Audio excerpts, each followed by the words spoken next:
ನಮೋ ಮಹದ್ಭ್ಯೋಸ್ತು ನಮಃ ಶಿಶುಭ್ಯೋ ನಮೋ ಯುಗಭ್ಯೋ ನಮಃ ಆವಟುಭ್ಯಃ. ಈ ಬ್ರಾಹ್ಮಣಾಗಾಮವಧೂತಲಿಂಗಾಸ್ತರಂತಿ ತೇಭ್ಯಃ ಶಿವಮಸ್ತು ರಾಜ್ಞಾಂ.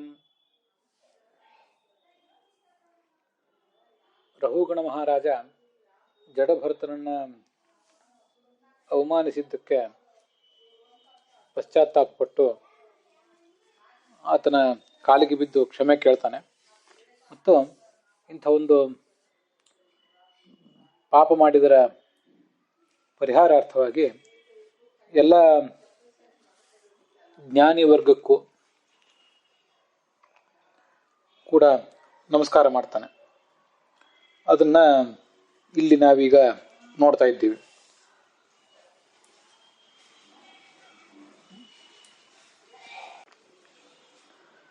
ಮಹದ್ಭ್ಯ ದೊಡ್ಡವರಿಗೆ, ಶಿಶುಭ್ಯ ಶಿಶುಗಳಿಗೆ, ಯುವಭ್ಯ ಯುವಕರಿಗೆ, ವಟುಗಳಿಗೆ, ಇವರೆಲ್ಲರಿಗೂ ನಮಸ್ಕಾರ ಅಂದ್ರೆ ಏನರ್ಥ, ಅದರ ಒಳಾರ್ಥ ಏನು ಅಂತ ಅನ್ನೋದನ್ನ ವಿಷ್ಣು ತೀರ್ಥರು ಹೇಳಿದ್ದನ್ನ ನಾವು ನೋಡ್ತಾ ಇದ್ದೀವಿ. ಈ ಶ್ಲೋಕಕ್ಕೆ ಒಟ್ಟು 4 ಅರ್ಥಗಳಿವೆ. ಭಗವಂತನ ಮಹತೋಮಹೀಯವಾದ ರೂಪಗಳು, ಅಣೋರಣೀಯವಾದ ರೂಪಗಳು, ಯುವಕನಂತೆ ಕಾಣುವ ಆಕಾರ, ವಟುವಿನಂತೆ ಕಾಣುವ ಆಕಾರ, ಹೀಗೆ ಒಂದರ್ಥ. ಮತ್ತೊಂದರ್ಥ ಅತ್ಯಧಿಕ ಗುಣವುಳ್ಳಂಥ ಬ್ರಹ್ಮ ರುದ್ರಾದಿಗಳು,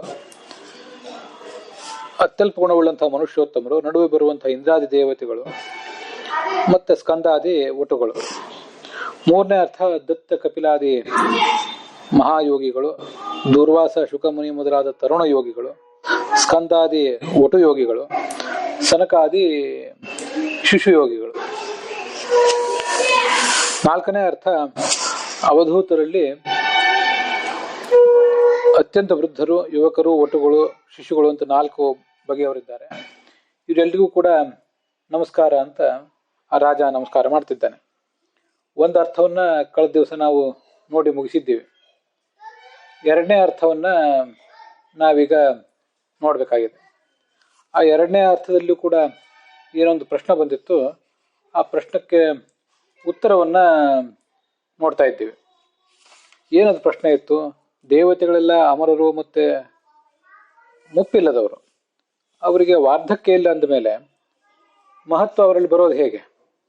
ಮಹತ್ವ ಬಂದ್ರೆ ವಾರ್ಧಕ್ಯ ಬರಬೇಕು, ಮಹತ್ವವೇ ಇಲ್ಲದೆ ಹೋದ್ರೆ ವಾರ್ಧಕ್ಯ ಹೇಗೆ? ಮತ್ತೆ ಅವರಿಗೆ ಅವರು ಅಮರರು ಅಂದ ಮೇಲೆ ಅವ್ರಿಗೆ ಸಾವಿಲ್ಲ, ಸಾವಿಲ್ಲ ಅಂದ್ಮೇಲೆ ಪುನರ್ಜನ್ಮ ಇಲ್ಲ, ಪುನರ್ಜನ್ಮ ಇಲ್ಲ ಅಂದ್ಮೇಲೆ ಪುನರ್ಜನ್ಮ ಪ್ರಯುಕ್ತವಾಗಿ ಹುಟ್ಟಿಲ್ಲ, ಹುಟ್ಟೇ ಇಲ್ಲದಾದ್ಮೇಲೆ ಶಿಶುತ್ವ ಇಲ್ಲ, ಶಿಶುತ್ವ ಇಲ್ಲ ಅದರಿಂದ ವಟುತ್ವವೂ ಇಲ್ಲ. ಹೀಗೊಂದು ಪ್ರಶ್ನಕ್ಕೆ ಏನು ಉತ್ತರ ಅಂತ ಅನ್ನೋದನ್ನ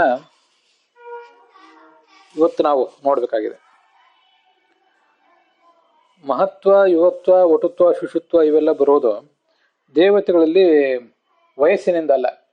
ವಯಸ್ಸಿನ ಕಾರಣದಿಂದಾಗಿ ಅವರಿಗೆ ವಟುತ್ವ ಇತ್ಯಾದಿಗಳನ್ನ ನಾವು ಹೇಳ್ತಾ ಇರುವುದಲ್ಲ. ನಿತ್ಯ ತರುಣರೇ ಅವರು. ಅಲ್ಲೊಂದು ಹೀಗೊಂದು ಜಿಜ್ಞಾಸೆ ಬರಬಹುದು. ತಂದೆ, ಮಗ, ತಂದೆ, ಅಜ್ಜ, ಮುತ್ತಜ್ಜ, ಹೀಗೆ 4 ಪ್ರಭೇದಗಳನ್ನೇನಾದ್ರೂ ಹೇಳ್ಬಹುದಾ ಸಂಬಂಧ ದೃಷ್ಟಿಯಿಂದ? ಅಂದ್ರೆ ವಿಷ್ಣು ಯಾರಿಗೂ ಕೂಡ ಮಗನೂ ಅಲ್ಲ. ಅವನಿಗೆ ತಂದೆ ಮತ್ತೆ ಅಜ್ಜ, ಮುತ್ತಜ್ಜ ಹೀಗೆ ಯಾರಿಗೂ ಕೂಡ ಇಲ್ಲ. ಬ್ರಹ್ಮರುದ್ರರು ವಿಷ್ಣುವಿಗೆ ಮಗ, ಮೊಮ್ಮಗ ಅಂತ ಪುರಾಣದಲ್ಲಿ ವರ್ಣನ ಇದೆ. ಲೋಕದಲ್ಲಿ ಹಾಗೆ ಪ್ರಸಿದ್ಧಿ ಇಲ್ಲ ಅಂತ ಇದ್ದಾರೆ.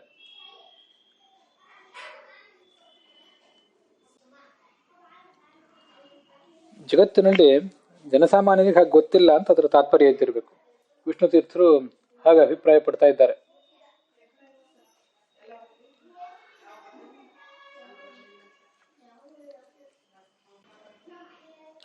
ಚತುರ್ಮುಖ ಬ್ರಹ್ಮ ಶಿವನಿಗೆ ತಂದೆ ಅಂತ ಕರೆಸ್ಕೊಂಡಿದ್ದಾನೆ. ಆದ್ರಿಂದ ಶಿವನನ್ನ ಮಗ ಅಂತನೂ ಚತುರ್ಮುಖ ಬ್ರಹ್ಮನನ್ನ ತಂದೆ ಅಂತನೇ ಏನಾದ್ರೂ ಹೇಳಬಹುದು ಅಂತ ಒಂದು ಜಿಜ್ಞಾಸೆ ಬಂದ್ರೆ ಅದಕ್ಕೆ ಹೀಗೆ ಅಲ್ಲೊಂದು ಸಮಸ್ಯೆ ಇದೆ. ಚತುರ್ಮುಖ ಬ್ರಹ್ಮ ಕೇವಲ ಶಿವನಿಗೆ ಮಾತ್ರ ತಂದೆ ಸೃಷ್ಟಿಕರ್ತ ಅಲ್ಲ, ಇಡೀ ಜಗತ್ತಿಗೆ ಅವನು ಸೃಷ್ಟಿಕರ್ತ ತಂದೆ ಅಂತ ಕರೆಸ್ಕೊಂಡಿದ್ದಾನೆ.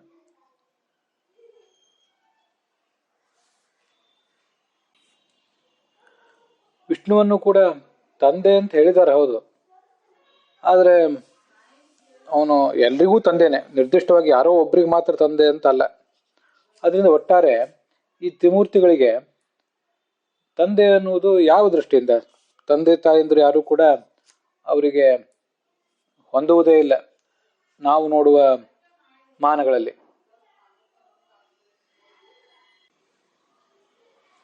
ಆದ್ರಿಂದ ಅವ್ರಿಗೆ ಹೇಗೆ ನಮಸ್ಕಾರ ಅಂದ್ರೆ ಮಹದ್ಭ್ಯ, ದೊಡ್ಡವರು ಅಂತ ಅವ್ರಿಗೆ ನಮಸ್ಕಾರ ಮಾಡೋಣ. ಇಂದ್ರಾದಿ ದೇವತೆಗಳಿಗೆ ತಂದೆ ತಾಯಂದಿರೆಲ್ಲ ಇದ್ದಾರೆ. ಅಜಿತಿ, ಕಶ್ಯಪ ಹೀಗೆಲ್ಲ ಅವರಿಗೆ ತಂದೆ ತಾಯಂದಿರು ಇದ್ದಾರೆ, ಅವರಿಂದಲೇ ಹುಟ್ಟಿದವರು ಅವರು.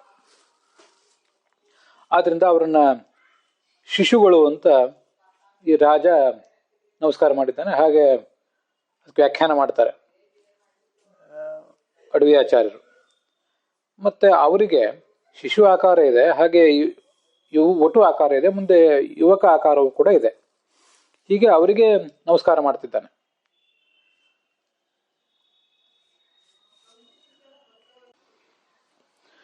ತ್ರಿಮೂರ್ತಿಗಳಿಗೂ ಕೂಡ ಹೀಗೆ ಒಂದು ಅನುಸಂಧಾನ ಮಾಡಬಹುದು ಅಂತಾರೆ ವಿಷ್ಣು ತೀರ್ಥರು.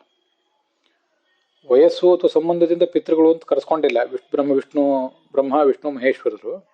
ಆದರೆ ಗುಣದಿಂದ ಈ ಇಂದ್ರಾದಿ ದೇವತೆಗಳಿಗಿಂತ ಅವರು ಶ್ರೇಷ್ಠರು, ಪಿತೃಗಳು ಅಂತ ಕರೆಸ್ಕೊಂಡಿದ್ದಾರೆ. ಆದ್ರಿಂದ ಅವರಿಗೆ ಮಹತ್ವ ಇದೆ. ನಮೋ ಮಹದ್ಭ್ಯ ಅಂತ ಅವರನ್ನು ಸ್ತುತಿಸಬಹುದು. ಗುಣಗಳಿಂದ ಕಡಿಮೆ ಅಂತ ಕರೆಸ್ಕೊಂಡಂಥವ್ರು ಇಂದ್ರಾದಿ ದೇವತೆಗಳು, ಶಿಶುಗಳು.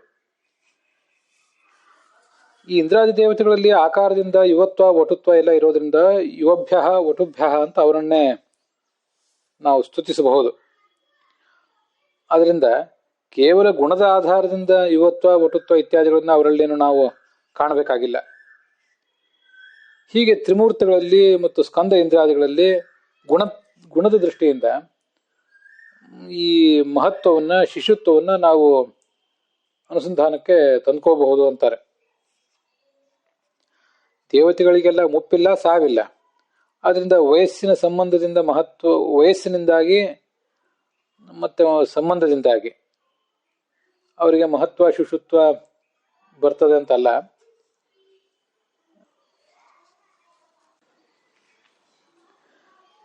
ಗುಣವನ್ನೇ ಅವರಲ್ಲಿ ಅನುಸಂಧಾನ ಮಾಡಿ ಗುಣದಿಂದ ದೊಡ್ಡವರು ಚಿಕ್ಕವರು ಅಂತ ಹೀಗೆ ನಾವು ತಿಳ್ಕೊಳ್ಬಹುದು.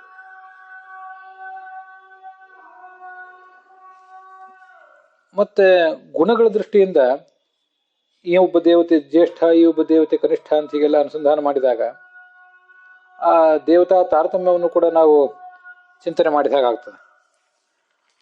ಆದ್ರಿಂದ ಅವರ ಗುಣಗಳನ್ನು ಅನುಸಂಧಾನ ಮಾಡಿದ್ರಿಂದ ಆ ದೇವತೆಗಳು ನಮಗೆ ಒಲಿದು ಎಲ್ಲ ಥರದ ಅಪೇಕ್ಷೆಗಳನ್ನು ಈಡೇರಿಸ್ತಾರೆ.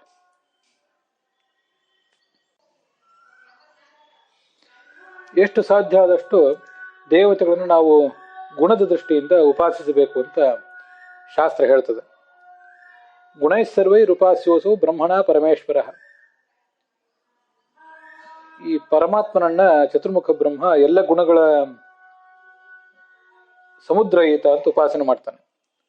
ಅನ್ಯೇರ್ ಯಥಾಕ್ರಮಂ ಚೈವ. ಉಳಿದವರೆಲ್ಲ ನಾವೆಲ್ಲ ಈ ಪರಮಾತ್ಮನನ್ನ ಗುಣಪೂರ್ಣ ಅಂತ ತಿಳಿದ್ರೂ ಕೂಡ ಅವನ ಪೂರ್ಣ ಗುಣಗಳನ್ನು ನಮಗೆ ತಿಳಿಯೋದು ಸಾಧ್ಯ ಆಗೋದಿಲ್ಲ. ಎಷ್ಟೆಷ್ಟು ಗುಣಗಳನ್ನು ತಿಳಿಯೋದಕ್ಕೆ ಸಾಧ್ಯವೋ ಅಷ್ಟು ನಾವು ತಿಳ್ಕೊಳ್ತೇವೆ.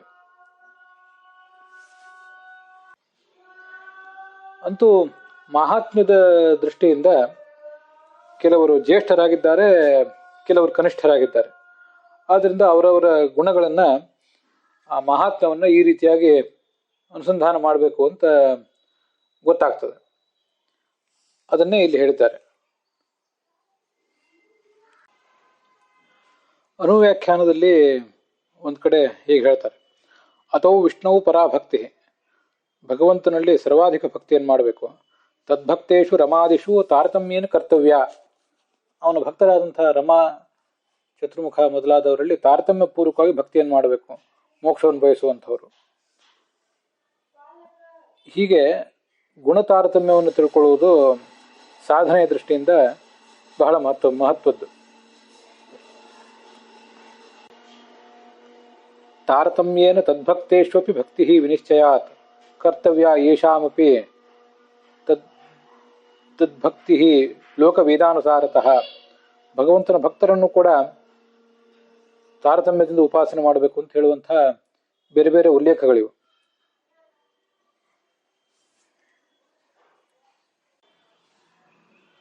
ಬ್ರಹ್ಮಾದಿ ಸ್ಥಾವರಾಂತೇಶು ನ ವಿಶೇಷೋ ಹರೇ ಕ್ವಚಿತ್. ಚತುರ್ಮುಖ ಬ್ರಹ್ಮನಿಂದ ಹಿಡಿದು ಒಂದು ಜಡ ವಸ್ತುವಿನವರೆಗೆ ಪರಮಾತ್ಮನ ಸನ್ನಿಧಾನ ಎಲ್ಲ ಕಡೆ ಇದ್ದೇ ಇದೆ. ಆದರೆ ವ್ಯಕ್ತಿ ಮಾತ್ರ ವಿಶೇಷೇಣ ತಾರತಮ್ಯಂ ವದಂತಿ. ಚತುರ್ಮುಖ ಬ್ರಹ್ಮನಲ್ಲಿ ಹೇಗೆ ಭಗವಂತನ ಸನ್ನಿಧಾನ ಹೆಚ್ಚಿರ್ತದೋ, ಅದು ಹೆಚ್ಚು ವ್ಯಕ್ತ ಆಗ್ತದೋ, ಸನ್ನಿಧಾನ ಹೆಚ್ಚಿರುವುದಲ್ಲ, ಸನ್ನಿಧಾನ ಹೆಚ್ಚು ವ್ಯಕ್ತ ಆಗ್ತದೆ, ಅದರಂತೆ ಒಂದು ಜಡ ಪದಾರ್ಥದಲ್ಲಿ ವ್ಯಕ್ತ ಆಗೋದಿಲ್ಲ. ಚತುರ್ಮುಖ ಬ್ರಹ್ಮನಿಂದ ಚೇತನರಲ್ಲೇ ಕೆಳಗೆ ಬಂದಂತೆ ಆ ಭಗವಂತನ ಸನ್ನಿಧಾನ ವ್ಯಕ್ತ ಆಗುವುದು ಕಡಿಮೆ ಆಗ್ತದೆ, ಮೇಲೆ ಹೋದಂತೆ ಸನ್ನಿಧಾನ ವ್ಯಕ್ತ ಆಗುವುದು ಹೆಚ್ಚಿರ್ತದೆ. ಇದು ಆ ತಾರತಮ್ಯದ ಒಂದು ವೈಶಿಷ್ಟ್ಯ. ಇಲ್ಲೊಂದು ಪ್ರಶ್ನೆ ಬರಬಹುದು, ಶಿಶುಗಳು, ಯುವಕರು ಅಂತ ದೇವತೆಗಳನ್ನ ಹೀಗೆ ಬೇರೆ ಬೇರೆ ರೀತಿಯಿಂದ ಉಪಾಸಿಸಿದ್ರಿ. ಒಂದು ಕಡೆ ಗುಣದ ದೃಷ್ಟಿಯಿಂದ ಅವ್ರನ್ನ ಉಪಾಸನೆ ಮಾಡಬೇಕು ಅಂತೀರಿ, ಮತ್ತೊಂದು ಕಡೆ ಅವರನ್ನ ಆಕಾರದ ದೃಷ್ಟಿಯಿಂದ ಯುವಕ ಆಕಾರ, ಒಟು ಆಕಾರ ಹೀಗೆ ಉಪಾಸನೆ ಮಾಡಬೇಕು ಅಂತೀರಿ. ಹೀಗೆ ಬೇರೆ ಬೇರೆ ಥರ ಉಪಾಸನೆ ಮಾಡಿದರೆ ಅದು ಪುನರುಕ್ತಿ ದೋಷ ಬರೋದಿಲ್ಲೇನೋ? ಮತ್ತೆ ಒಬ್ಬನೇ ದೇವತೆಯನ್ನು ಹಾಗೆ ಉಪಾಸನೆ ಮಾಡಲಿಕ್ಕೆ ಏನು ಪ್ರಯೋಜನ ಅಂತ ಒಂದು ಪ್ರಶ್ನೆ ಬರಬಹುದು. ಮಹನೀಯರಲ್ಲಿ ಏನಾದರೂ ಪ್ರಮಾದದಿಂದಾಗಿ ತಪ್ಪಾಗಿದ್ರೆ ಆ ಅಪಚಾರದಿಂದ ಮಹಾ ಅನರ್ಥ ಏನು ಬರ್ತಿರ್ತದಲ್ಲ, ಆ ಅನರ್ಥ ಇಂಥ ಒಂದು ದೇವತಾಸ್ತುತಿ ರೂಪವಾದ ಧರ್ಮದಿಂದ ಪರಿಹಾರ ಆಗ್ತದೆ. ಆದ್ದರಿಂದ ಮತ್ತೆ ಅವರನ್ನೇ ಉಪಾಸಿಸಿದರೆ ಅದರಲ್ಲಿ ದೋಷ ಏನಿಲ್ಲ ಅಂತ ಅದರ ತಾತ್ಪರ್ಯ.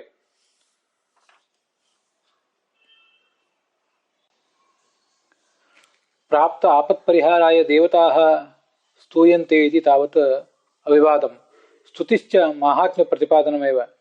ದೇವತೆಗಳನ್ನು ಸ್ತುತಿಸುವುದು ಅಂದರೆ ಅವರ ಮಹಾತ್ಮ್ಯವನ್ನು ಅನುಸಂಧಾನ ಮಾಡಿಕೊಳ್ಳುವುದು ಅಂತಲೇ ಅರ್ಥ.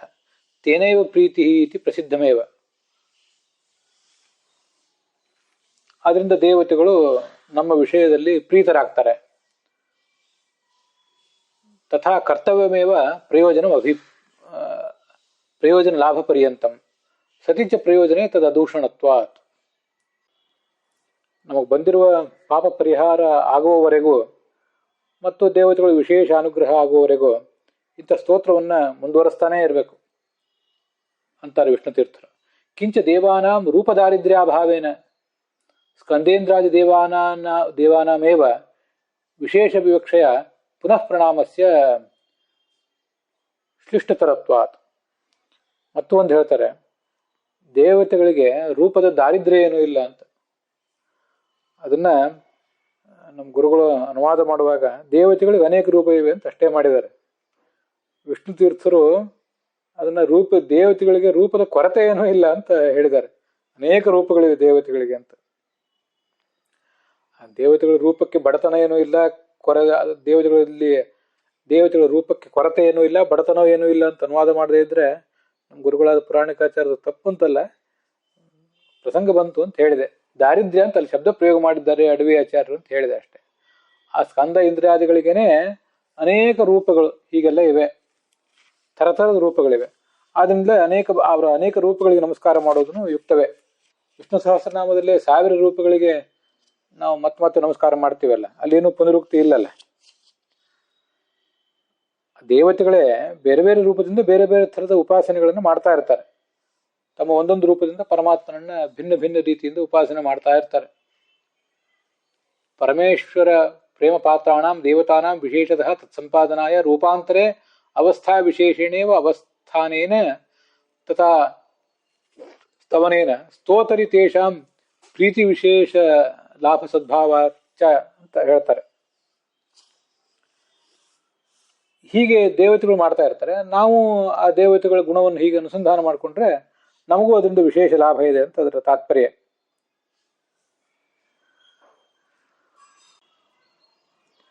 ಅಥವಾ ಅಧಿಕ ವಯಸ್ಸಃ ಮಹಾಂತಃ ತಥೋ ನ್ಯೂನ ವಯಸ್ಸಃ ಯುವಾನಃ.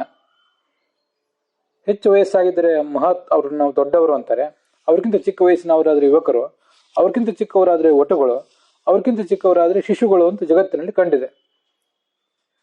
ಇದೇ ರೀತಿಯಾಗಿ ಅತ್ಯಂತ ಹೆಚ್ಚು ಗುಣ ಇದ್ರೆ ಅದು ಮಹತ್ವ, ಅವರು ತ್ರಿಮೂರ್ತಿಗಳು.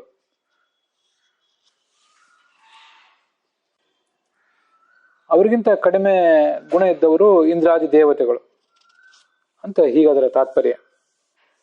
ತ್ರಿಮೂರ್ತಿಗಳಲ್ಲಿಯೂ ಕೂಡ ವಿಷ್ಣುವಿನಲ್ಲಿ ಅಧಿಕ ಗುಣ ಇರುವುದರಿಂದ ಅವನಿಗೆ ಮಹತ್ವ. ಅವನಿಗಿಂತ ಕಡಿಮೆ ಗುಣ ಇರೋದು ಬ್ರಹ್ಮಾದಿಗಳಲ್ಲೇ. ಆದರೆ ಅವರು ನಮಗಿಂತ ಹೆಚ್ಚು ಗುಣವುಳ್ಳವರಾಗಿದ್ದಾರೆ. ಆದ್ರಿಂದ ಬ್ರಹ್ಮಾದಿಗಳು ಪರಮಾತ್ಮನಿಗೆ ಸಂಬಂಧಪಟ್ಟಂತೆ ಯುವಕರು ಅಂತ ಕರೆಸ್ಕೋತಾರೆ. ಮತ್ತೆ ಚತುರ್ಮುಖ ಬ್ರಹ್ಮನಿಗಿಂತಲೂ ಕಡಿಮೆ ಗುಣವುಳ್ಳವರು ಈ ಇಂದ್ರಾದಿ ದೇವತೆಗಳು, ಆದ್ರೆ ನಮಗಿಂತ ಹೆಚ್ಚು ಗುಣವುಳ್ಳವರಾಗಿದ್ದಾರೆ. ಆದ್ರಿಂದ ಅವರನ್ನ ಒಟುಗಳು ಅಂತ ಹೇಳಬೇಕು. ಬ್ರಹ್ಮ ರುದ್ರ ಇವರಿಬ್ಬರಿದ್ದಾರಲ್ಲ, ಅವರಿಬ್ಬರನ್ನ ನಾವು ಹೋಲಿಸಿ ನೋಡಿದಾಗ ಬ್ರಹ್ಮ ವಿಷ್ಣುವಿನಂತೆ ಅಧಿಕ ಗುಣ ಉಳ್ಳವನಲ್ಲ, ನಮ್ಮಂತೆ ಅಲ್ಪ ಗುಣ ಉಳ್ಳವನು ಅಲ್ಲ, ಮಧ್ಯಮ ಗುಣ ಉಳ್ಳಂತ ಜೀವ ಅವನು. ಬ್ರಹ್ಮನೇ ಯುವಕ, ಬ್ರಹ್ಮನಿಗಿಂತ ಕಡಿಮೆ ಗುಣ ಉಳ್ಳಂತಹ ರುದ್ರ ಒಟು, ಅವನಿಗಿಂತ ಕಡಿಮೆ ಗುಣ ಇರುವಂತಹ ಈ ಇಂದ್ರಾದಿ ದೇವತೆಗಳೇ ಶಿಶುಗಳು ಅಂತ ವಿವಕ್ಷೆ ಮಾಡಬಹುದು ಅಂತಾರೆ ವಿಷ್ಣು ತೀರ್ಥರು. ಇದು ಇನ್ನೊಂದು ಅನುಸಂಧಾನ. ಈ ಅನುಸಂಧಾನ ತುಂಬಾ ಚೆನ್ನಾಗಿದೆ. ಹಾಗಾಗಿ ಮಹದ್ಭ್ಯ ಅಂದ್ರೆ ಮಹಾಗುಣವುಳ್ಳಂಥ ವಿಷ್ಣುವಿನ ಅನೇಕಾನೇಕ ರೂಪಗಳಿಗೆ ನಮಸ್ಕಾರ ಅಂತ ಅರ್ಥ. ಅದಾದ ಬಳಿಕ ಯುವಭ್ಯ ಅಂದ್ರೆ ಮಧ್ಯಮ ಗುಣವುಳ್ಳಂಥ ಚತುರ್ಮುಖ ಬ್ರಹ್ಮನ ಅನೇಕ ಬ್ರಹ್ಮ ರೂಪಗಳಿಗೆ ನಮಸ್ಕಾರ ಅಂತ ಅರ್ಥ.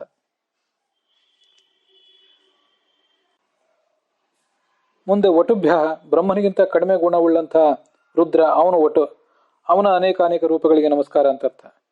ಶಿಶುಭ್ಯ ಅಂದ್ರೆ ರುದ್ರನಿಗಿಂತ ಕಡಿಮೆ ಗುಣವುಳ್ಳಂಥ ಇಂದ್ರಾದಿ ದೇವತೆಗಳ ಶಿಶುಗಳು, ಆ ಎಲ್ಲ ದೇವತೆಗಳಿಗೂ ಮತ್ತು ಅವರಲ್ಲಿರುವಂತಹ ಅನೇಕ ರೂಪಗಳಿಗೂ, ಇದಕ್ಕೆಲ್ಲದಕ್ಕೂ ನಮಸ್ಕಾರ ಅಂತ ಇದು ತುಂಬಾ ಸುಂದರವಾದಂತಹ ಒಂದು ಅರ್ಥ. ಮುಂದೆ 307ನೇ ಪುಟದಲ್ಲಿ 3ನೇ ಮತ್ತು 4ನೇ ಅರ್ಥವನ್ನ ನೋಡ್ಬೇಕು. ಅದು ಈ ಹಿಂದೆ 300ನೇ ಪುಟದಲ್ಲಿ 1, 2, 3, 4 ಅಂತ 4 ಬಗೆಯ ಅರ್ಥಗಳನ್ನು ಹೇಳಿದ್ದಾರೆ. ಅದರಲ್ಲಿ 1, 2 ನಾವೀಗ ನೋಡೇ ಆಯ್ತು. 3 ಮತ್ತು 4 ನೋಡ್ಬೇಕು. ಅದು ಮುದ್ರಣ ದೋಷದಿಂದ 4 ಮತ್ತು 5 ಅಂತಾಗಿದೆ, ಅದನ್ನ 3, 4 ಅಂತ ತಿದ್ದುಕೊಳ್ಬೇಕು. ಯೋಗಿಗಳಿಗೆ ನಮಸ್ಕಾರವನ್ನ ಈ ಶ್ಲೋಕದಲ್ಲಿ ಹೇಳ್ತಾರೆ. ಮಹಾಯೋಗಿಗಳಾದಂಥ ದತ್ತ, ಕಪಿಲ ಮೊದಲಾದವರಿಗೆ ನಮಸ್ಕಾರ. ವ್ಯಾಸ, ನಾರಾಯಣ ಮೊದಲಾದವ್ರನ್ನು ಕೂಡ ಅಲ್ಲಿ ತಗೊಳ್ಬೇಕು. ಅದರ ಬಳಿಕ ತರುಣ ಯೋಗಿಗಳಾದಂತಹ ದುರ್ವಾಸ ಶುಕರಿಗೆ, ಅಲ್ಲಿ ಮುಂದೆ ಬರುವಂಥವರು ಒಟು ಯೋಗಿಗಳಾದಂತಹ ಸ್ಕಂದ ಅಂದ್ರೆ ಸುಬ್ರಹ್ಮಣ್ಯ ಮೊದಲಾದವರು, ಅದರ ಬಳಿಕ ಬರುವಂಥವರು ಶಿಶು ಯೋಗಿಗಳಾದಂತಹ ಶಿಶುವಿನ ರೂಪದಲ್ಲಿ ಸದಾ ಇರುವಂತಹ ಈ ಸನಕಾದಿಗಳು, ಇವರಿಗೆಲ್ಲರಿಗೂ ನಮಸ್ಕಾರ ಅಂತ ಅದರ ಅರ್ಥ. ಇಲ್ಲಿ ಬಂದವರು ಇವರೆಲ್ಲ ಯೋಗಿಗಳ ಚಿಹ್ನವುಳ್ಳವರು, ನೋಡಿದ್ರೆ ಯೋಗಿಗಳು ಅಂತ ಗೊತ್ತಾಗ್ತದೆ. ಇನ್ನು 4ನೇ ಅರ್ಥದಲ್ಲಿ ಯೋಗಿಗಳ ಚಿಹ್ನವೇ ಇಲ್ಲದೆ ಇರುವಂತಹ ಅವಧೂತ ಯೋಗಿಗಳಿದ್ದಾರೆ, ಅಪ್ರಸಿದ್ಧರಾದವರು. ಅವ್ರನ್ನ ನೋಡಿದ್ರೆ ಅವ್ರು ಏನಂತ ಗೊತ್ತಾಗೋದಿಲ್ಲ, ದೇಹಾಭಿಮಾನ ರಹಿತರು. ಆದ್ರೆ ನೋಡಿದ ಕೂಡಲೇ ನಮಸ್ಕಾರ ಮಾಡಬೇಕು ಅಂತ ಅನಿಸಿರುವಂತಹ ಯಾವುದೇ ಚಿಹ್ನಗಳನ್ನ ಅವ್ರು ಧರಿಸಿರೋದಿಲ್ಲ. ಆದ್ರಿಂದ ಅವರನ್ನ ಸಾಧಾರಣ ಜನರಿಗೆ ಯೋಗಿಗಳು ಅಂತ ತಿಳ್ಕೊಳ್ಳಿಕ್ಕೆ ಆಗೋದಿಲ್ಲ. ಎಲ್ಲಾ ಕಡೆ ಅವ್ರು ಸಂಚಾರ ಮಾಡ್ತಾ ಇರ್ತಾರಂತೆ. ಅಲ್ಲಿ ವಿಷ್ಣು ತೀರ್ಥರು ಹೇಗೆ ಹೇಳ್ತಾರೆ, ಅತಯೇವ ಸಾಧಾರಣೈ ಅನವಧಾರಣೀಯ ಸ್ವರೂಪಾಹ ಭೂತ್ವ ಭಾರತ ಭುವಿ ಜಾತ ಜನೋದ್ಧಾರಣಾಯ ಭೂಮಿಂ ಪ್ರದಕ್ಷಿಣೀಕುರುವಂತಿ ತಾದೃಶೇಭ್ಯ ಅಂತ. ಈ ಬ್ರಾಹ್ಮಣ ಗಾಮ್ ಅವಧೂತಲಿಂಗಾ ಚರಂತೆ, ಈ ಭೂಮಿಯಲ್ಲಿ ಅವರು ಸಂಚಾರ ಮಾಡ್ತಾ ಇರ್ತಾರೆ ಅವಧೂತ ವೇಷದಿಂದ ಅಂತ ಶ್ಲೋಕ ಹೇಳಿದೆ. ಅದನ್ನ ವಿಷ್ಣು ತೀರ್ಥರು ಈ ತರ ವ್ಯಾಖ್ಯಾನಿಸಿದ್ದಾರೆ. ಸಮಸ್ತ ಪ್ರಪಂಚದಲ್ಲೂ ಇರ್ತಾರೆ, ನಮ್ಮ ಭಾರತ ಭೂಮಿಯಲ್ಲಿ ವಿಶೇಷವಾಗಿ ಅವರಿದ್ದಾರೆ. ಸಾಧಾರಣ ಜನರಿಗೆ ಅವ್ರನ್ನ ನೋಡಿದ್ರೆ ತಿಳ್ಕೊಳ್ಳಿಕ್ಕೆ ಆಗೋದಿಲ್ಲ. ಆದ್ರೆ ಇಂಥವ್ರು ಮಾತ್ರ ಇವತ್ತಿಗೂ ಈಗ ನಾವು ಬದುಕಿರೋ ಕಾಲದಲ್ಲೂ ಕೂಡ ಅಂಥ ಯೋಗಿಗಳು ಇದ್ದರು. ನಮ್ಮ ಹಿಂದಿನ ತಲೆಮಾರಿನವರು, ಈಗಿನ ತಲೆಮಾರಿನವರು ಕೂಡ ನಮ್ಗಿಂತ ಹಿರಿಯರಾದವರು, ಅವರೆಲ್ಲ ಅಂಥ ಯೋಗಿಗಳನ್ನ ನಾವು ಇಲ್ಲೇ ನೋಡಿದ್ದೀವಿ. ಎಲ್ಲ ಉತ್ತರ ಕರ್ನಾಟಕ, ದಕ್ಷಿಣ ಕರ್ನಾಟಕ ಇತ್ಯಾದಿ ಅನೇಕ ಕಡೆ ಅಂಥ ಯೋಗಿಗಳನ್ನು ನಾವು ನೋಡಿದ್ದೀವಿ ಅಂತ ಹೇಳಿದವರು ಇದ್ದಾರೆ. ನೋಡ್ಲಿಕ್ಕೆ ಹುಚ್ಚರಂತೆ ಕಾಣ್ತಾ ಇರ್ತಾರೆ.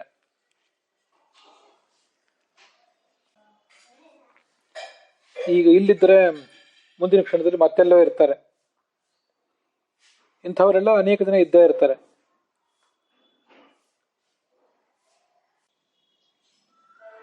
ಇತ್ತೀಚೆಗೆ ನಮ್ಮ ಕೆಲವರು ಆಪ್ತರಾದಂಥವರು ವಿದ್ವಾಂಸರು ಜೊತೆ ಎಲ್ಲ ಮಾತಾಡ್ತಾ ಇರುವಾಗ ಇಂಥ ಕೆಲವು ಅವಧೂತರ, ಈಗ ಈ ವಿಷ್ಣು ತೀರ್ಥರೇ ಒಬ್ಬರು ಅವಧೂತರು, ಕೃಷ್ಣಾವಧೂತರು ಅಂತ ಇನ್ನು ಕೆಲವರು ಇದ್ರು ರಾಘವೇಂದ್ರ ಸ್ವಾಮಿಗಳ ಕಾಲದಲ್ಲಿ.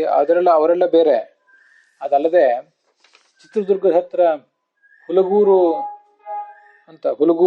ಅವಧೂತರು, ಹುಲಗೂರು ಅಜ್ಜ ಅಂತ ಅವ್ರನ್ನ ಕರೀತಿದ್ರಂತೆ, ಆಂಜನೇಯನ ಭಕ್ತರಾದವರು. ಸಖರಾಯಪಟ್ಟಣದಲ್ಲಿ ವೆಂಕಟಾಚಲ ಅವಧೂತರು ಅಂತ ಒಬ್ರು ಇದ್ರು. ಈಗ ಕೆಲವು 5-10 ವರ್ಷದಿಂದ ಎಲ್ಲ ಇದ್ದವ್ರು ಇವರೆಲ್ಲ. ಗೋವಿಂದಾಚಾರ್ಯ ಹೇಳುವಂತೆ ರಾಮಚಂದ್ರ ಭಟ್ರು ಅಂತ ಪುತ್ತೂರಿನವರು, ಅವ್ರ ಬಗ್ಗೆ ಕೇಳಿ ಬರ್ತದೆ. ಬಾಗಲಕೋಟೆ ಜಿಲ್ಲೆ ಮತ್ತೆ ವಿಜಾಪುರ ಜಿಲ್ಲೆಗಳಲ್ಲಿ ಲಡ್ಡು ಮುತ್ಯ ಅಂತ ಒಬ್ಬರು ಇದ್ರು ಅಂತ ನಾನು ನಮ್ಮ ತೀರಾ ಸಮೀಪದ ಬಂಧುಗಳಿಂದನೂ ಕೂಡ ಕೇಳಿಬಲ್ಲೆ. ಇವತ್ತು ಇಲ್ಲಿದ್ರೆ ನಾಳೆ ಮತ್ತೊಂದು ಕಡೆ, ಕೆಲವು ಕಡೆ ಹೀಗೂ ಕೇಳಿ ಬರ್ತದೆ. ಯಾರೋ ಈ ಊರಿನ ಭಕ್ತರಿಗೆ ಇಲ್ಲಿದ್ದಂತೆ ಕಾಣಿಸಿದ್ರು, ಆ ಪರ ಊರಿನವರೊಬ್ಬರು ಮೊನ್ನೆ ಅಲ್ಲಿ ಬಂದಿದ್ರಲ್ಲ ನೀವು ಅಂತ ಕೇಳಿದ್ರೆ ಅದು ಸರಿಯೇ, ಅವ್ರು ಅಲ್ಲಿಯೂ ಇದ್ರು ಇಲ್ಲೂ ಇದ್ರು, ಹೀಗೆಲ್ಲ ಕೇಳಿ ಬರ್ತಿತ್ತಂತ. ಮತ್ತೊಬ್ರು ಯಾರೋ ಅವಧೂತರು ತಮ್ಮ ಭಕ್ತ ಒಬ್ಬ ತಮ್ಮ ಮನೆಯ ಗೃಹ ಪ್ರವೇಶಕ್ಕೆ ಕರೆದಿದ್ದಂತೆ. ಗೃಹ ಪ್ರವೇಶವು ಮತ್ತೊಂದು ಯಾವುದೋ ಕಾರ್ಯಕ್ರಮಕ್ಕೆ ಬರ್ತೀನಿ ಅಂತ ಹೇಳಿದ್ರಂತೆ ಇವರು. ಆದ್ರೆ ಆತ ಕಾದಿದ್ದ, ಇವರು ಬರ್ಲಿಲ್ಲ. ಆಮೇಲೆ ಮತ್ತೊಂದು ಬಾರಿ ಕೇಳಿದೆ, ನೀವು ಬರ್ತೀನಿ ಅಂತ ಹೇಳಿದ್ರಿ, ಎಲ್ಲಿ ಬರ್ಲಿಲ್ವಲ್ಲ ಅಂತ. ಆದ್ರೆ ಅವ್ರು ಹೇಳಿದ್ರಂತೆ, ಅಲ್ಲೊಂದು ಮಂಗ ಬಂದಿತ್ತಲ್ಲ ಅವತ್ತು, ಆ ಮಂಗ ನೋಡಿದೆ, ಇಂಥ ಕಡೆ ಅದು ಕೂತಿತ್ತು. ಹೌದು ನೋಡಿದೆ ಅಂತ ಹೇಳಿದಂತ ಅವನು. ನಾನೇ ಬಂದಿದ್ದು ಅಂತ ಈ ಅವಧೂತರು ಹೇಳಿದ್ರಂತ. ಇಂಥದನ್ನೆಲ್ಲ ಕೇಳ್ತೇವೆ. ಈ ಬಾಗಲಕೋಟೆ ಬಿಜಾಪುರ ಜಿಲ್ಲೆಗಳ ಆ ಲಡ್ಡು ಮುತ್ಯ ಅನ್ನೋರು, ಮುತ್ಯ ಅಂದ್ರೆ ಅಜ್ಜ ಅಂತ ಅರ್ಥ ಅಷ್ಟೆ, ಅಂಗಡಿಗಳ ಮಾರ್ಕೆಟಿನಲ್ಲಿ ಹಾದು ಹೋಗ್ತಾ ಇದ್ರೆ ಅಂಗಡಿ ಜನ ತಮ್ಮ ಸಾಮಾನುಗಳನ್ನ, ಅಂಗಡಿ ಪದಾರ್ಥಗಳನ್ನ ಅವ್ರು ಮುಟ್ಲಿ ಏನಾದ್ರು ತಗೊಳ್ಳಿ ಅಂತ ಕಾದಿರ್ತಿದ್ರಂತೆ. ಆದ್ರೆ ಅವ್ರೇನೂ ತಗೊಳ್ತಿರ್ಲಿಲ್ಲಂತೆ. ಅವ್ರು ಏನಾದ್ರು ಕೈ ಹಾಕಿ ತಮಗೆ ಇಷ್ಟ ಬಂದ ಸಾಮಾನನ್ನು ತಗೊಂಡ್ರೆ ಅಂಗಡಿಯವರಿಗೆ ಲಾಭ ಅಂತ ಅವರು ಆಲೋಚನೆ ಮಾಡ್ತಾ ಇದ್ರು. ಆದ್ರೆ ಅವ್ರು ಎಲ್ಲ ಕಡೆ ಹಾಗೆ ಸಾಮಾನುಗಳನ್ನ ತಗೋತಿರ್ಲಿಲ್ಲ. ಯಾರಾದ್ರೂ ಏನಾದ್ರು ಕೇಳಿದ್ರೆ ನಡಿ ಹಚ ಅಂತ ಬೈದು ಕಳಿಸ್ಬಿಡ್ತಿದ್ರಂತೆ ಜನರನ್ನ ಅಂತ. ಹೀಗೆಲ್ಲ ಅವ್ರ ಬಗ್ಗೆ, ಅಂತ ಅವಧೂತರ ಬಗ್ಗೆ ಕೇಳ್ತೇವೆ. ಈ ವೆಂಕಟಾಚಲ ಅವಧೂತರು ಶೃಂಗೇರಿ ಮಠಕ್ಕೆ ತುಂಬಾ ಬೇಕಾದವರು, ಬಹಳ ದೊಡ್ಡ ಪ್ರಮಾಣದಲ್ಲಿ ಅವಧೂತರು ಅಂತ ಹೀಗೆ ನನಗೆ ಮಾಹಿತಿಗಳು ಸಿಕ್ಕಿತು. ಅದ್ವೈತ ಸಂಪ್ರದಾಯದ ಅವಧೂತರು, ಆದ್ರೆ ಹೊರಗಿನ ಜಗತ್ತಿಗೆ ಹೆಚ್ಚು ಅವ್ರ ಬಗ್ಗೆ ಗೊತ್ತಿರಲಿಲ್ಲ ಅಂತ ಕೇಳಿ ಬರ್ತದೆ. ಇಂಥ ಅವಧೂತರು ಬ್ರಾಹ್ಮಣರಲ್ಲಿ, ಬ್ರಾಹ್ಮಣೇತರರಲ್ಲಿ, ವೈದಿಕರಲ್ಲಿ, ಅವೈದಿಕರಲ್ಲಿ ಅಲ್ಲೆಲ್ಲೂ ಯಾರ್ಯಾರೋ ಇರ್ತಾರೆ. ಅದಕ್ಕೆ ಅವರನ್ನು ಅವಧೂತ ಲಿಂಗರು ಅಂತ ಹೇಳೋದು. ಆದ್ರಿಂದ ಅವರು ಅದ್ವೈತ ಸಂಪ್ರದಾಯಕ್ಕೆ ಸೇರಿದವರು, ಸ್ಮಾರ್ಥ ಸಂಪ್ರದಾಯಕ್ಕೆ ಸೇರಿದವರು, ವೈಷ್ಣವರು, ಇದ್ರ ಬಗ್ಗೆ ನಾವು ಹೆಚ್ಚು ಆಲೋಚನೆ ಮಾಡಬೇಕಾದಂಥ ಅಗತ್ಯ ಇಲ್ಲ. ಪ್ರಾರಬ್ಧ ಕರ್ಮಕ್ಕನುಗುಣವಾಗಿ, ಋಣಕ್ಕನುಗುಣವಾಗಿ ಯಾರ್ಯಾರೋ ಎಲ್ಲೆಲ್ಲ ಒಟ್ಟಿರ್ತಾರೆ. ಈ ವೆಂಕಟಾಚಲ ಅವಧೂತರ ಬಗ್ಗೆ ಹೀಗೆಲ್ಲ ನನಗೆ ತಿಳಿದು ಬಂತು ಅವರ ಸಮೀಪದ ವ್ಯಕ್ತಿಗಳಿಂದ. ತೀರಾ ಶಿಸ್ತು. ತಮ್ಮ ಮನೆಯಲ್ಲಿ ದೇವರ ಕೋಣೆಯಲ್ಲಿ ಶೃಂಗೇರಿ ಸ್ವಾಮಿಗಳ ಚಿತ್ರಗಳು ಇತ್ಯಾದಿಗಳನ್ನು ಹಾಕೊಂಡಿರ್ತಿದ್ರಂತೆ. ಅದೇನು ಯಾವಾಗ ಪೂಜೆ ಮಾಡಿದ್ರು, ಇಲ್ದಿದ್ರಿಲ್ಲ. ಯಾವ ಹೊತ್ತಿನಲ್ಲಿ ಆದ್ರೂ, ಯಾವಾಗಾದ್ರೂ, ಇಂಥದೇ ಹೊತ್ತಿನಲ್ಲಿ ಅಂತಿಲ್ಲ, ಏನ್ ಬೇಕಾದ್ರೂ ಮಾಡಿದ್ರು. ಅಂತ ವಿಚಿತ್ರವಾದ ಸ್ವಭಾವ. ಅಡಿಗೆ ಮಾಡಿ, ಹೆಂಡತಿ ಕೂಡ ಅಡಿಗೆ ಮಾಡಿ ಹಾಕಿದ್ರೆ ತಿಂದ್ರು, ಮಾಡಿ ಹಾಕದೆ ಹೋದ್ರೆ ಯಾಕೆ ಮಾಡ್ಲಿಲ್ಲ ಅಂತ ಎಂದು ಕೇಳುವವರಲ್ಲ. ಒಂದು ಬಾರಿ ಅವರಿಗೆ ತೀರಾ ಪರಿಚಿತರಾದವರಲ್ಲಿ ಒಂದು ಮದುವೆ ಆಯಿತು. ಆ ಹುಡುಗಿ 6-7 ತಿಂಗಳಲ್ಲಿ ವಿಧವೆ ಆಗಿಬಿಟ್ಲಂತೆ. ಬಂದು ಕೇಳಿದ್ರಂತೆ ವೆಂಕಟಾಚಲ ಅವಧೂತರನ್ನ. ಆವಾಗ ಅವ್ರು ಅಂದ್ರಂತೆ, ನನ್ನನ್ನು ಕೇಳಿ ಮದುವೆ ಆದ್ರ ನೀವು ಅಂತ ಇಷ್ಟೇ ಮಾತು ಕೇಳಿದ್ರಂತೆ. ತುಂಬ ವಿಚಿತ್ರವಾದಂತಹ ಸ್ವಭಾವ ಇದ್ದವರು. ಅವರು ಒಂದು ಊರಿನಲ್ಲಿದ್ದರು. ತರೀಕೆರೆ, ಸಕರಾಯಪಟ್ಟಣ ಎಲ್ಲ ಊರುಗಳು ಅವ್ರದ್ದು. ಅವರೊಂದು ಊರಿನಲ್ಲಿದ್ದರು. ಅವ್ರಿಗೆ ಸಂಬಂಧಪಟ್ಟವರು, ಅವ್ರ ಬಂಧುಗಳು ಮತ್ತೊಂದು ಊರಿನಲ್ಲಿದ್ದರು. ಆ ಮತ್ತೊಂದು ಊರಿನಲ್ಲಿ ಒಂದು ಹಸು, ಆ ಸಂಬಂಧಿಗಳ ಮನೆಯಲ್ಲಿ ಹಸು, ಅದು ಏನೋ ತೊಂದರೆ ಅನುಭವಿಸ್ತಾ ಇತ್ತು. ಅದರ ಮೂಗುದಾಣ ಬಿಗಿಯಾಗಿತ್ತಂತೆ. ಅದು ಆ ಮನೆಯಲ್ಲೇ ಇದ್ದಂತಹ ಸಂಬಂಧಿಗಳಿಗೆ ಗಮನಕ್ಕೆ ಬರಲಿಲ್ಲ.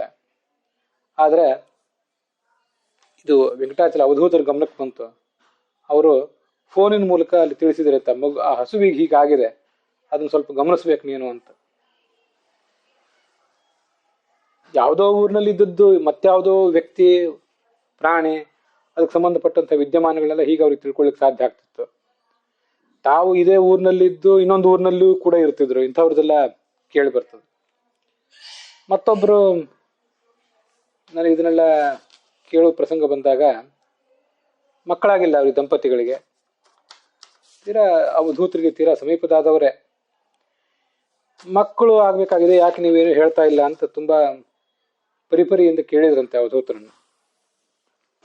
ಅವ್ರು ಏನೂ ಹೇಳ್ತಾನೆ ಇರ್ಲಿಲ್ಲಂತೆ. ಆಗ್ತವೆ ಅಂತ ಹೇಳಲಿಲ್ಲ, ಆಗೋದಿಲ್ಲ ಅಂತ ಹೇಳಲಿಲ್ಲ. ದೇವ್ರ ಧ್ಯಾನ ಮಾಡು, ದೇವತೆಗಳ ಪೂಜೆ ಮಾಡು, ಅಧ್ಯಾತ್ಮ ಮಾರ್ಗದಲ್ಲಿರು ಅಂತ ಹೀಗೆ ಮಾತ್ರ ಹುರಿದುಂಬಿಸ್ತಾ ಇದ್ರಂತೆ. ಬೇರೆ ಏನು ಮಾತೇ ಇಲ್ಲ.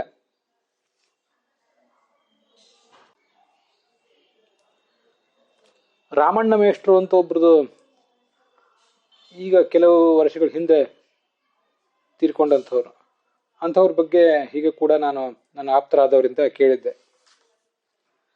ಅವಿವಾಹಿತರಾಗಿದ್ದವರು, ಎಲ್ಲ ಇಂಗ್ಲಿಷು ಮೊದಲಾದ ಎಲ್ಲ ಭಾಷೆಗಳಲ್ಲಿ, ತಂತ್ರಜ್ಞಾನ ವಿಜ್ಞಾನಗಳಲ್ಲೆಲ್ಲ ಪರಿಣತಿ, ಶಾಸ್ತ್ರದಲ್ಲೂ ಕೂಡ ಅಗಾಧವಾದ ಪರಿಣತಿ, ಮೈಸೂರಿನ ಭಾಗದಲ್ಲಿದ್ದವರು.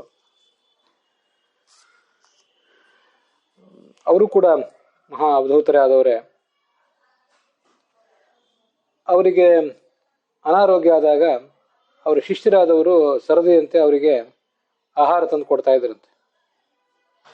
ಇವರು ಎಂದೂ ಕೂಡ ಆ ಆಹಾರ ತಂದು ಕೊಟ್ಟವರಿಗೆ ಧನ್ಯವಾದಗಳು ಅಂತ ಹೀಗೆ ಧನ್ಯವಾದಗಳನ್ನು ಕೂಡ ಹೇಳ್ತಿರ್ಲಿಲ್ಲಂತೆ. ದೇವರು ನಿಮಗೆ ಬುದ್ಧಿ ಕೊಟ್ಟಿದ್ದಾನೆ, ಸದ್ಬುದ್ಧಿ ಮಾಡ್ತಾ ಇದ್ದೀರಿ, ಆಗಲಿ, ಇಂಥ ವಿಚಿತ್ರವಾದಂತಹ ವರ್ತನೆಗಳು.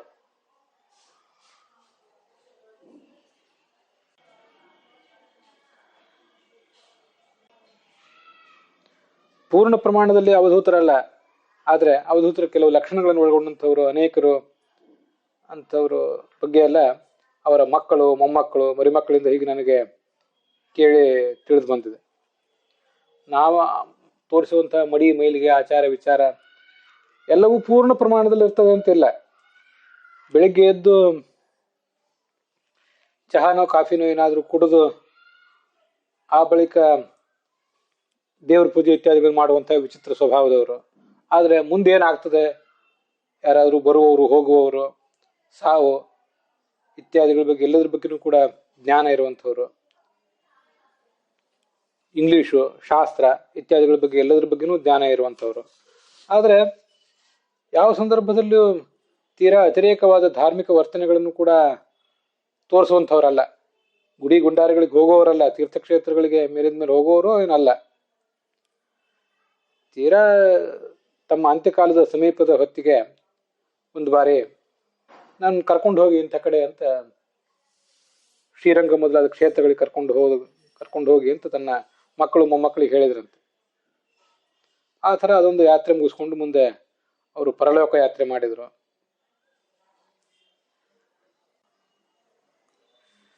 ಜೀವನಕ್ಕೆ ಉಪಯೋಗ ಆಗುವಂಥ ಯಾವ ರೀತಿಯಾದ ವೃತ್ತಿಗಳನ್ನ, ಉದ್ಯೋಗ ವ್ಯವಹಾರಗಳನ್ನು ಮಾಡಬೇಕು ಅನ್ನೋದ್ರ ಬಗ್ಗೆ ಎಲ್ಲ ಈಗ ನಾನು ಹೇಳ್ತಾ ಇರೋ ಹಿರಿಯರಿಗೆ ಒಂದು ದೂರದೃಷ್ಟಿ ಇರ್ತಿತ್ತಂತೆ. ಅದು ಅವರ ಮಕ್ಕಳು ಮೊಮ್ಮಕ್ಕಳಿಗೆಲ್ಲ ತಿಳಿದು ಬಂದಿರ್ತಿತ್ತು.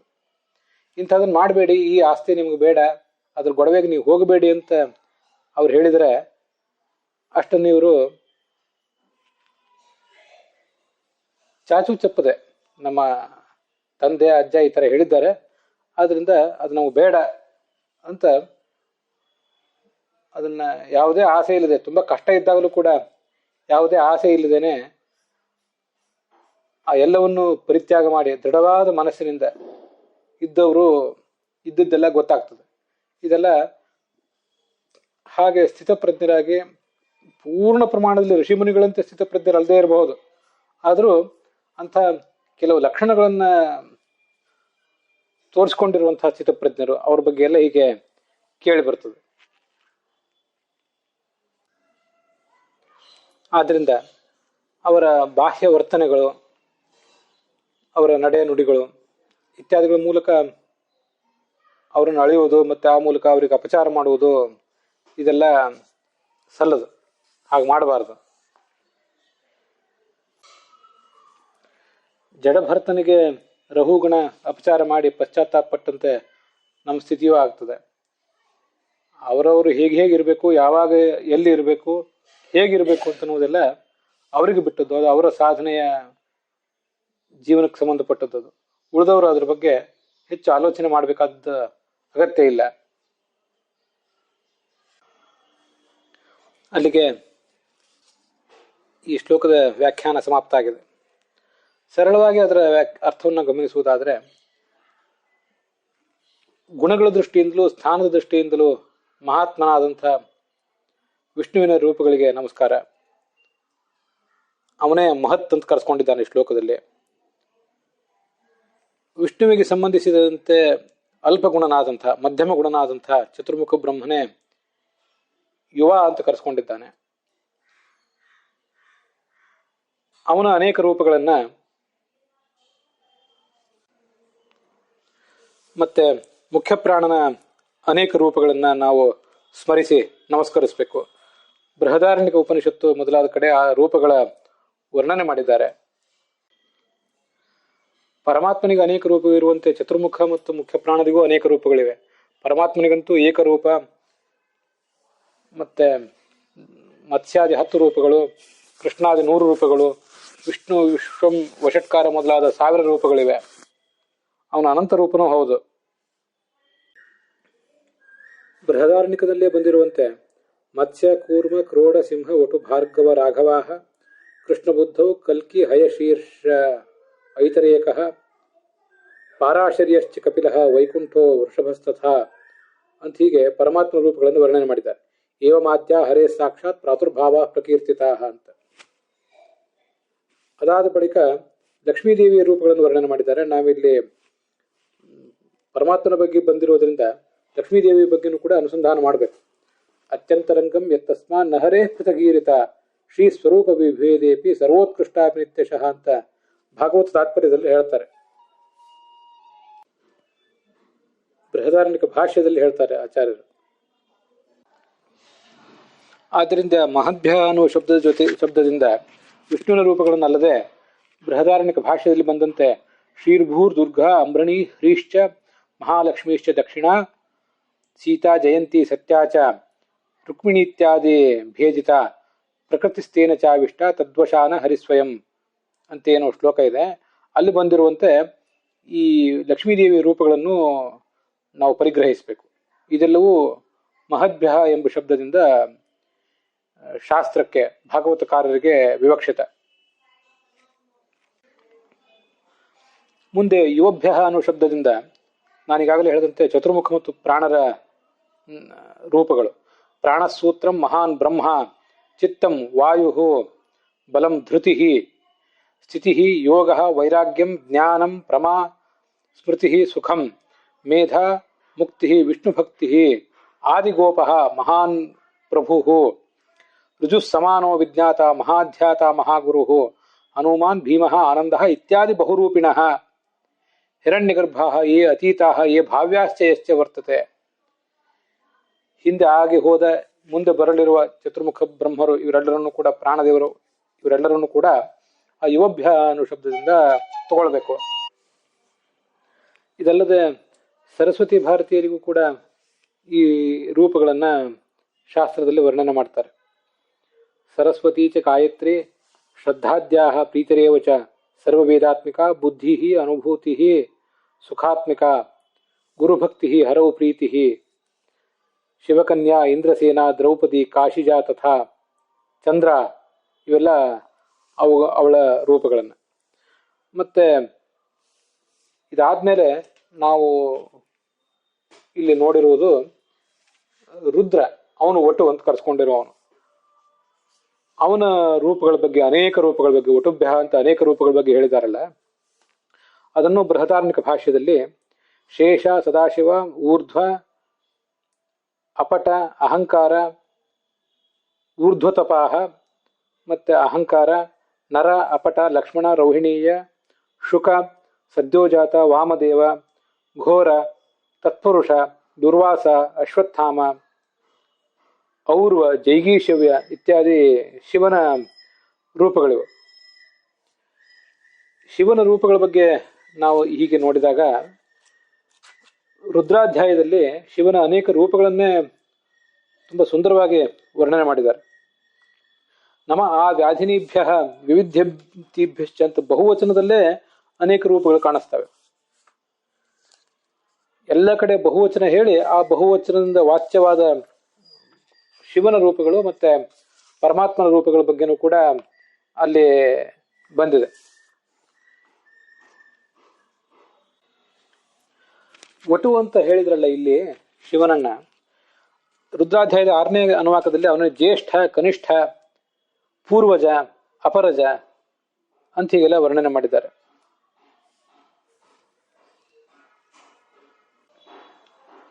ಐದನೇ ಅನುವಾಕದಲ್ಲಿ ನಮೋ ಹ್ರಸ್ವಾಯ ಚ ವಾಮನಾಯ ಚ ಅಂತ, ವಾಮನ ಎಂಬ ಶಬ್ದದಿಂದ ವಟುವಿನಲ್ಲಿ ಇರುವಂತಹ ಭಗವಂತನ ರೂಪಗಳು, ವಟುವಿನ ರೂಪದ ರುದ್ರ, ವಟುವಿನ ರೂಪದ ವಾಮನ ರೂಪಿಯಾದ ವಿಷ್ಣು, ಅವರೆಲ್ಲರಿಗೂ ಕೂಡ ನಮಸ್ಕಾರಗಳನ್ನ ಅಲ್ಲಿ ಮಾಡಿದ್ದಾರೆ. ಮತ್ತೆ ಇದಲ್ಲದೆ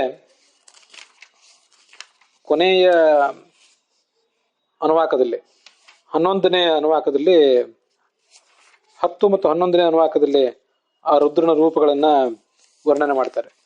ವಿಶೇಷತಃ 11ನೇ ಅನುವಾಕದಲ್ಲಿ ಇದೆ ಅದು. ಸಹಸ್ರಾಣಿ ಸಹಸ್ರಶೋ ಯೇ ರುದ್ರ ಅಧಿಭೂಮ್ಯಾಂ ತೇಷಾಂ ಸಹಸ್ರಯೋಜನೇವ ಧನ್ವಾನಿ ತನ್ಮಸಿ ಅಂತ. ಸಾವಿರಾರು ರೂಪಗಳು, ರುದ್ರನ ರೂಪಗಳೇನಿವೆ ಭೂಮಿಯಲ್ಲಿವೆ, ಅವು ಸಮುದ್ರದಲ್ಲಿವೆ, ಆಕಾಶದಲ್ಲಿವೆ, ಅಂತರಿಕ್ಷೇ ಭವಾಧಿ ಮಹತ್ಯರ್ಣವೇ, ಅಧಃ ಕ್ಷಮಾಚರ ಭೂಮಿಯ ಕೆಳಗಿವೆ, ದಿವಂ ರುದ್ರಾ ಉಪಸ್ಥಿತಾ ಜುಲೋಕದಲ್ಲಿವೆ. ಹೀಗೆಲ್ಲ ರೂಪಗಳಿಗೂ ನಮಸ್ಕಾರ ಅಂತ. ತೇಷಾಂ ಸಹಸ್ರಯೋಜನೇವ ಧನ್ವಾನಿ ತನ್ಮಸಿ. ಇದರ ಸಾರಭಾಗ ಆ 11ನೇ ಅನುವಾಕದಲ್ಲಿ ಕೊನೆಯ ಮಂತ್ರದಲ್ಲಿದೆ ಅನ್ಬಹುದು ನಾವು. ನಮೋ ರುದ್ರೇಭ್ಯೋ, ರುದ್ರನ ರೂಪಗಳಿಗೆ ನಮಸ್ಕಾರ. ಏ ಪೃಥಿವ್ಯಾಂ, ಪೃಥ್ವಿಯಲ್ಲಿ, ಅಂತರಿಕ್ಷದಲ್ಲಿ, ಏ ದಿವಿ, ಇಲ್ಲಿರುವ ರೂಪಗಳೇನಿವೆ ಆ ಎಲ್ಲ ರೂಪಗಳಿಗೆ ನಾನು ನಮಸ್ಕಾರ ಮಾಡ್ತೇನೆ. ತೇಭ್ಯೋ ನಮಸ್ತೆ, ತೇನೋ ಮೃಡಯಂತು, ಅವೆಲ್ಲ ನಮ್ಮನ್ನು ರಕ್ಷಿಸಲಿ ಅಂತ ಹೀಗೆ ರುದ್ರನ ರೂಪಗಳ ಪ್ರಾರ್ಥನಾ ಇದೆ. ಮುಂದೆ ಶಿಶುಗಳು, ಇಂದ್ರಾದಿ ದೇವತೆಗಳು, ಅವರ ಬಗ್ಗೆನೂ ಎಲ್ಲ ಕೂಡ ಬೃಹದಾರಣ್ಯಕ ಉಪನಿಷತ್ತಿನಲ್ಲಿ ವರ್ಣನೆ ಮಾಡಿದ್ದಾರೆ. ಇಂದ್ರಾದಿ ದೇವತೆಗಳು, ಗಂಧರ್ವರು, ಯಕ್ಷರು ಮೊದಲಾದವರು. ಇಯಂ ನೀಚೋಚ್ಚತ ಕ್ವಾಪಿ ನಕೇನಾಪಿ ಹಿ ಅಪೋದಿತುಂ ಶಕ್ಯತೆ ಅನ್ಯಥಾ ಕರ್ತುಂ. ಈ ರೂಪಗಳ ತಾರತಮ್ಯ, ಗುಣಗಳ ತಾರತಮ್ಯ ಪೂರ್ವಕವಾಗಿ ದೇವತೆಗಳಲ್ಲೇನೋ ಕಕ್ಷಾ ಇದೆ, ಇದನ್ನ ಯಾರೂ ಕೂಡ ನಾಶ ಮಾಡ್ಲಿಕ್ಕಾಗೋದಿಲ್ಲ. ದೇವತೆಗಳಲ್ಲಿ ಮಾತ್ರ ಅಲ್ಲ, ದೇವತೆಗಳು, ಋಷಿಗಳು, ಪಿತೃಗಳು, ಚಕ್ರವರ್ತಿಗಳು ಮತ್ತು ಮನುಷ್ಯೋತ್ತಮರವರೆಗೆ ಎಲ್ಲವನ್ನೂ ಕೂಡ ಅಲ್ಲಿ ವರ್ಣನೆ ಮಾಡಿದ್ದಾರೆ.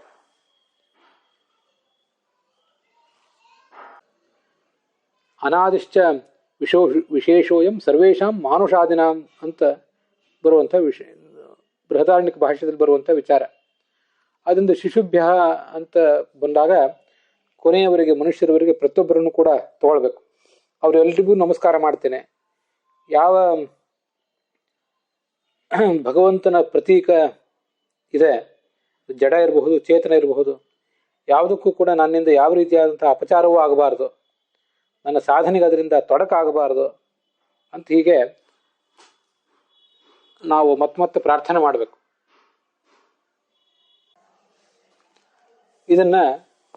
ಈ ವಿಷಯವನ್ನ ನಮಗೆ ಈ ಮಹನ್ನಿಂದ ವರ್ಜನ ಪ್ರಕರಣ ಅಂತ ಅನ್ನೋದು ತಿಳಿಸಿದೆ. ಅದರೊಂದಿಗೆ ಈ ಶ್ರವಣ ಸಮಾಪ್ತ ಆಗಿದೆ.